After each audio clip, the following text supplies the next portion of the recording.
학교를 다니면서 선생님들이 가끔씩 전했던 이야기 속에는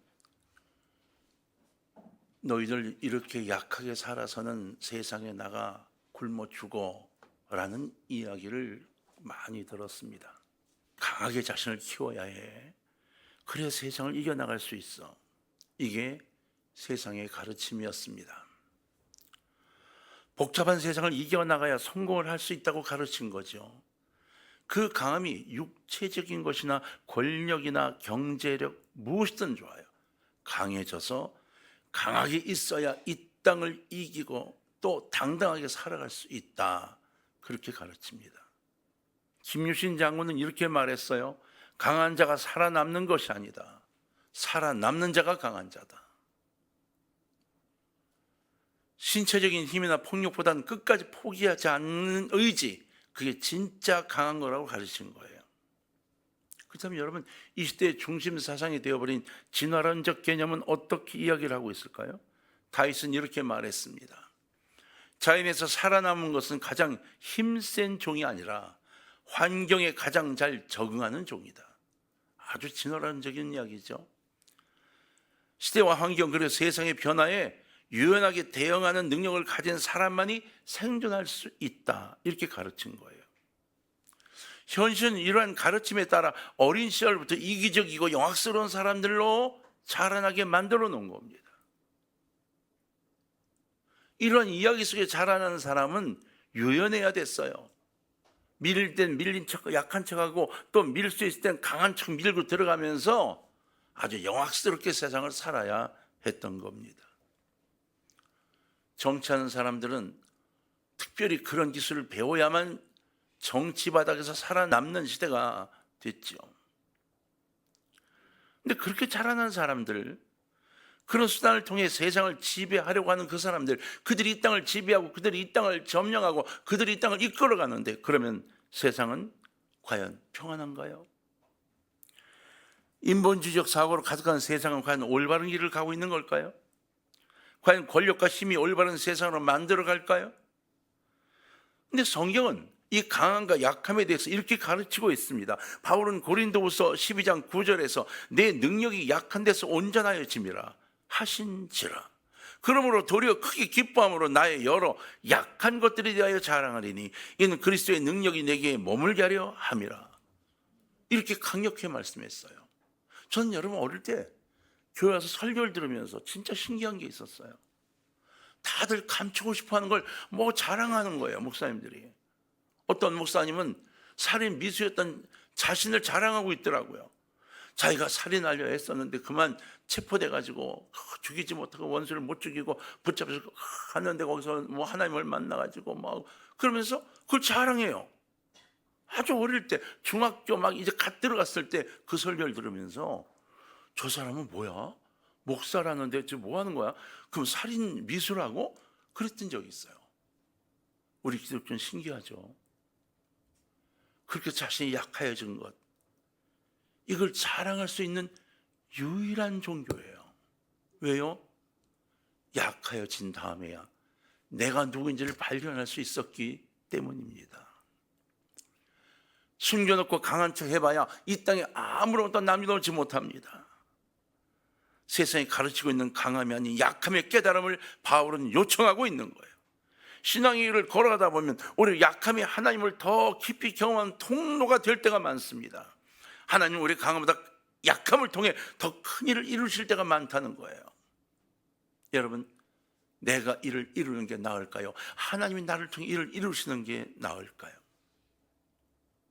우리의 약함과 부족함 속에서 하나님께서 이루신 일을 알아가는 이 과정, 이걸 우린 신앙이라고 말하고, 이 신앙을 더욱 강하게 만들고 하나님께서 왜 약한 사람을 들어 사용하셨는지를 깨달아가는 것, 이것이 우리의 믿음일 것입니다. 여러분, 힘들고 어려운 일을 겪잖아요. 그러면 작은 일에도 감사하는 사람이 되어갑니다. 정말 힘들고 어려운 일을 겪게 되면 자그마한 일에 감사하는 사람이 되어가요. 내가 감당하기 힘들고 어려운 일을 겪게 되면 우리는 내 마음의 시선이 자연스럽게 달라지는 변화를 느끼게 됩니다. 단단해 보이고 멋져 보이고 행복해 보이던 현실이 초라해 보이게 되고, 예전엔 크게 느껴지지 않았던 하나님의 은혜가, 그리고 하나님께서 하시는 일이 점점 더 민감해져서 그것을 바라보는 눈이 예민해지게 됩니다. 그걸 우리는 마음이 열린다 이렇게 말하죠. 그냥 감정이 예민해졌기 때문이냐? 아닙니다. 나의 약함을 경험하면서 마음이 낮아지고 겸손해지기 때문인 거예요. 승승장구한 사람은 두 손을 모을 줄을 모릅니다. 마음이 낮아지면 작은 기쁨에 쉽게 감사할 수가 있게 됩니다. 하나님이 주시는 일상의 은혜가 이전보다 훨씬 더 크게 느껴지죠. 언젠가 한번 제가 그런 말씀을 드린 적이 있어요. 아이들 교육을 할 때 먹는 거 저 투정 부리잖아요. 하루만 굶기세요. 하루만 굶기면 자그마한 것도 얼마나 감사한 마음으로 먹는지 모릅니다. 진짜입니다. 우리도 마찬가지, 내 주변 환경이 나를 강한 사람인 것처럼 오해하게 만들어 놓은 거예요. 그러나 저나 여러분 모두가 강하지가 않습니다. 그렇게 강하면서 무너져 약함을 깨달은 성도는 말이에요, 큰 기적을 기다리며 살아가다가 지치는 대신에 작은 은혜들을 통해 하나님을 조금씩 깨달아 알게 됩니다. 강하게 살아가는 사람은 더 큰 기적을 자꾸 원합니다. 더 큰 것, 더 큰 것. 아니요. 그래서 점점 더 실망하게 되죠. 그러나 내 자신이 약하다는 사실을 깨달은 사람은 자그마한 것에 감사하며 행복하게 살아갑니다. 우리가 스스로 할 수 있는 여지를 줄여가면 자연스럽게 하나님을 의지하게 되고, 그 의지의 순간마다 하나님께 주시는 은혜가 조금 더 분명하게 보여지게 되는 거예요. 그래서 말이에요, 평소에는 지나쳤던 이 작은 도움이나 누군가의 따뜻한 말 한마디가 내 마음을 움직이게 됩니다. 그리고 하루 종일 걸어온 길을 돌아보며 감사하는 일들을 찾아내게 되죠. 약함을 깨달은 사람은 자신의 힘으로 걸어온 것이 아니라 하나님께서 이끌어 주시고 계시다는 사실을 깨달아가며 기뻐하게 됩니다. 내가 있는 자리요, 이건 언제라도 없어질 자리입니다.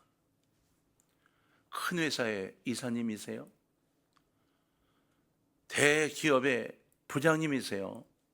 그것 오늘이라도 없어질 자리일 수 있습니다.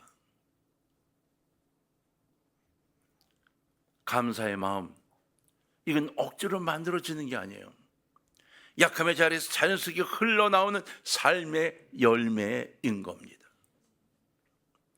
자신이 약하다는 사실을 인정하는 사람은 작은 은혜에도 쉽게 눈물을 흘리며 기뻐할 수 있고, 누구보다 하나님을 가까이 느끼는 사람이 됩니다. 지난번에 극동방송을 듣다 보니까 찬송을 듣고 너무 감동이 돼서 글을 보낸다고 글을 보내니까 그 PD가 바로 전화 연결을 했어요. 운전 중이라고 그러면서 봤는데, 지금 찬송을 듣다 너무 마음이 뜨거워서 차 운전을 세우고 한참을 울며 기도했습니다. 이렇게 대답을 하더라고요. 부러웠어요. 극동방송에서 하는 찬송을 들으면 눈물을 흘릴 수 있는 그것, 우린 여러분 눈물을 참잖아요. 부끄러운 듯이 참아요. 아니에요. 그렇게 강하게 살려고 애쓰지 마세요. 약한 자가 맞는 거예요.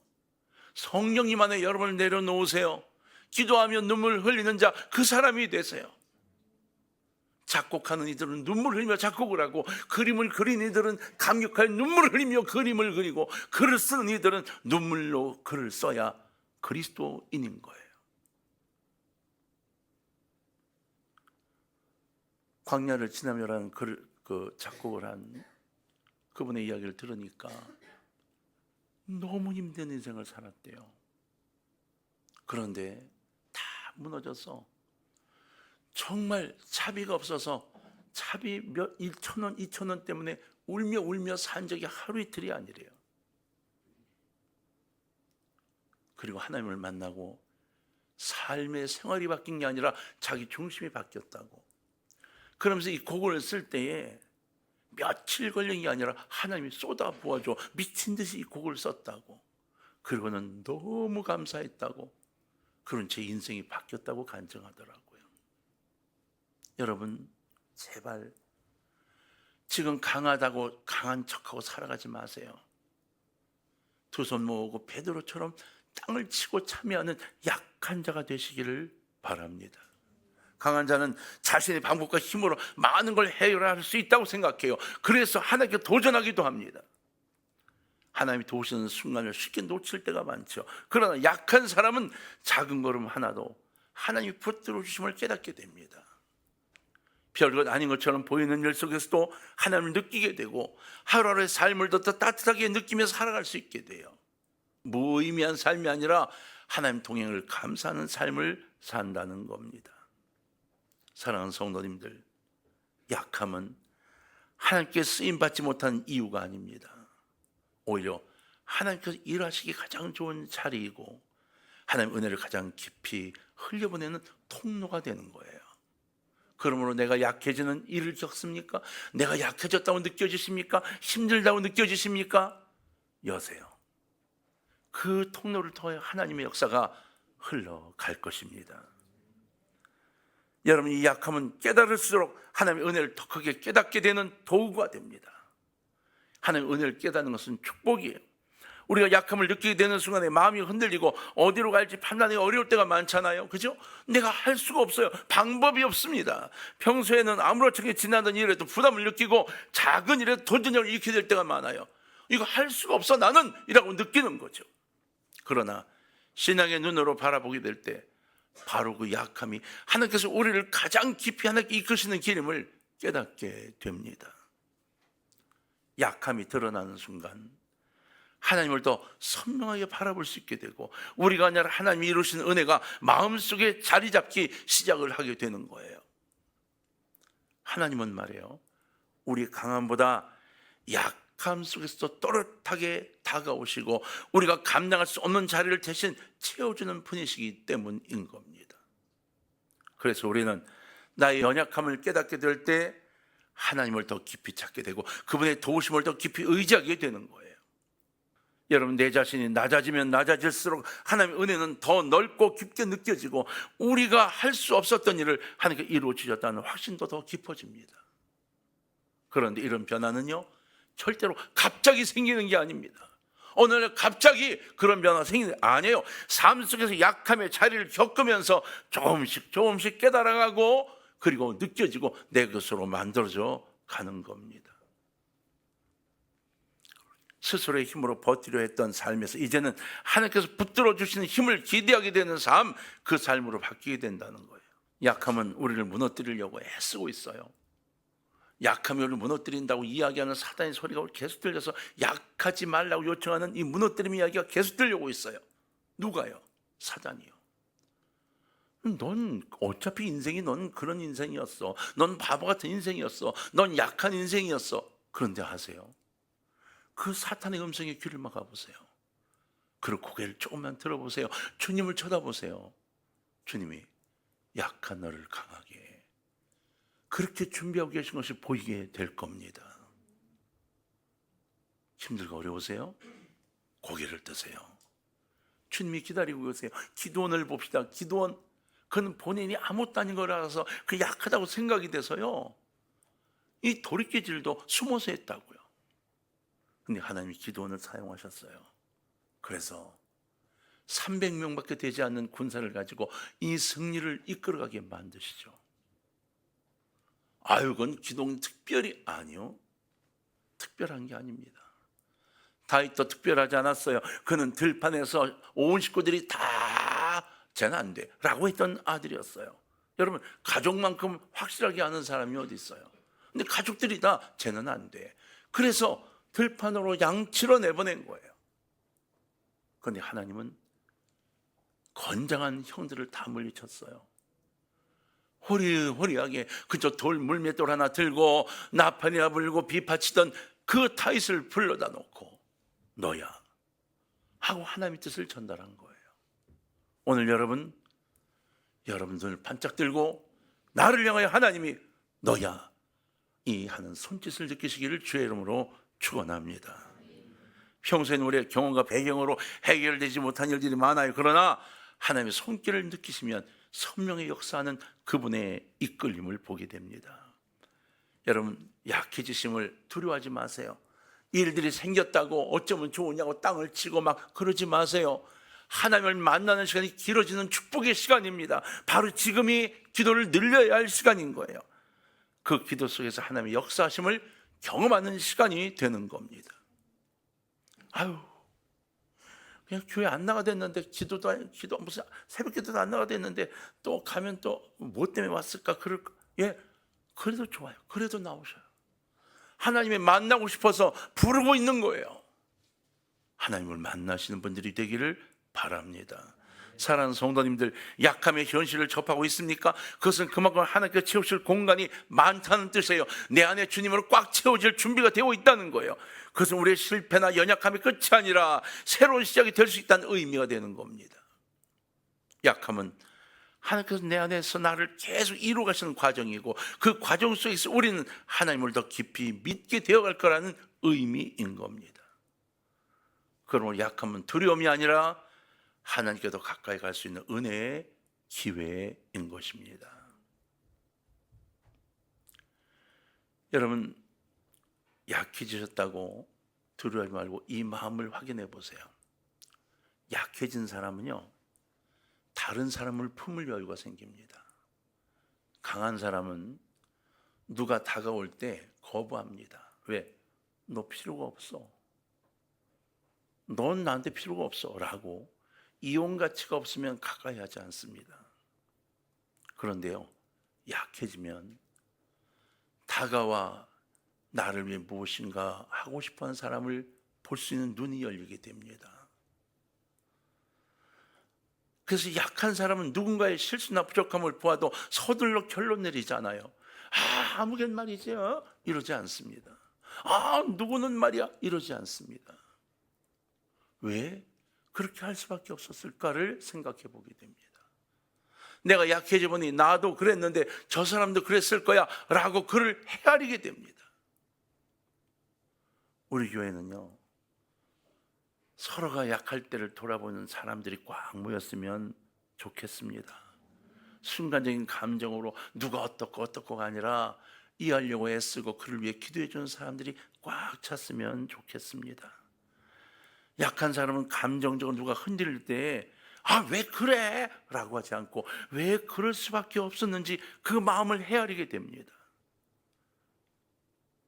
식사를 할 때도 식당 수고하시는 우리 당번들이 애를 써 음식을 만들어 놨는데 누군가 식사를 제대로 다 하지 않고 갖다 버립니다.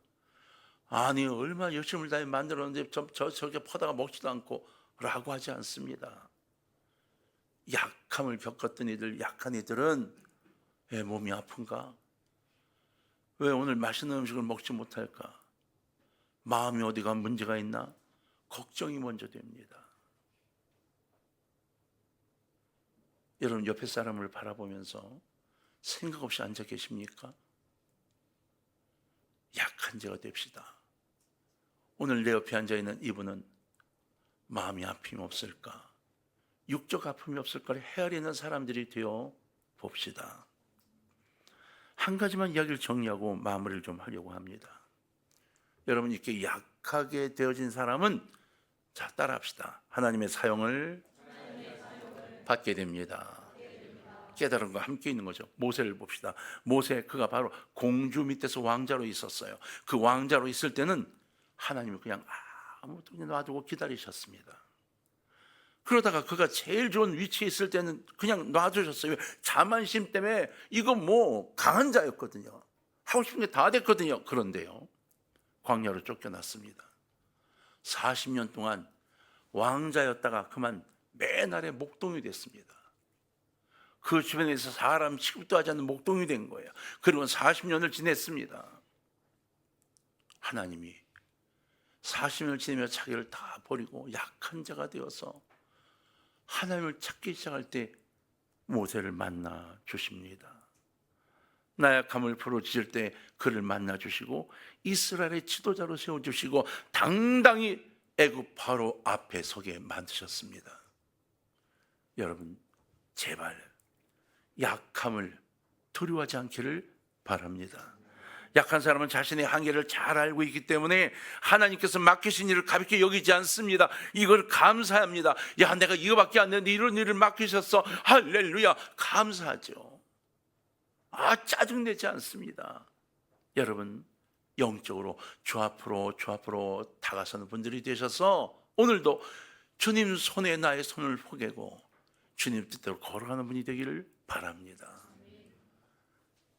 약한 척하고 있는 강한 사람들은 절대로 하나님 일을 기뻐하지 않습니다. 나는 강하다고 생각하지요. 약한 척은 하지만 강하다고 생각해요. 그러면 절대로 하나님 일을 기쁨으로 하지 않습니다. 기도하지 않습니다. 눈치와 기회만 봅니다. 전하루 모두가 내 고집 가지고 살아가는 강함이요, 동광의 가정 여러분 부탁입니다. 약해지시고 힘들어지셨어요? 이걸 감사하는 분들이 되시면 좋겠고, 강하다고 생각이 되세요? 두 손 모으고 약해지시기를 부탁합니다. 2026년을 살아가야 합니다. 주의 발에 나의 발을 포개고 주의 손에 나의 발을 포기기 위해서 저나 여러분 모두가 다 약해져야 합니다. 올 한 해 그분의 발, 그분의 손을 포기고 따라가서 이 한 해를 다 보내며 마지막 때 우리 모두가 눈물로 감사하는 축복의 시간을 만들어 갈 수 있기를 주의 이름으로 축원합니다.